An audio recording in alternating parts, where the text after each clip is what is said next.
মাক মই আজি মাহীহঁতৰ ঘৰত থ'বলৈ আহিছোঁ। তোৰ মায়েতো স্কুটিখন ঠিকে চলাই আহিছে, কিন্তু হেলমেটটোহে মাথাত নোসোমাল। আৰু মাক সোধোতে কৈছে খোপাটোৰ পৰা হেনো আৰু মাথাত নোসোমায়, সেইকাৰণে এনেকেই পিন্ধি আহিছে। কি যে হ'ব।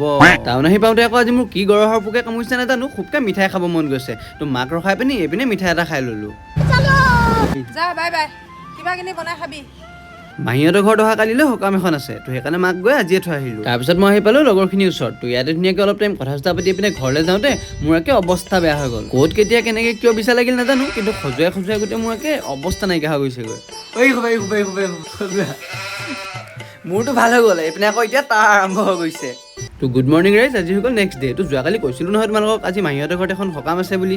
তো আজি এইপিনে গোটেই আইতাহঁতক সকলোকে লৈ এতিয়া আমি তালৈ আহিছোঁ। আৰু এই বস্তুটোলৈ মন কৰাচোন, চোৱাচোন মোক একে গাড়ীত উঠাৰ পৰা অশান্তি কৰি আছে গ্লাছত আহি পিনি। কি বস্তু বাৰু, মোৰ লগত কিবা শত্ৰুতা আছে নেকি? বাৰু এইপিনে মাহীহঁতৰ ঘৰ আহি পালোঁ, এতিয়া আমাৰ এইটো সিটো বস্তু অনাৰ পৰা আৰম্ভ হৈ গ'ল। একে লাষ্টত সকলোকে অলপ দিয়া থোৱাও কৰিলোঁ আৰু নিজেও খাই ল'লোঁ। বাৰু আজিলৈ বাই।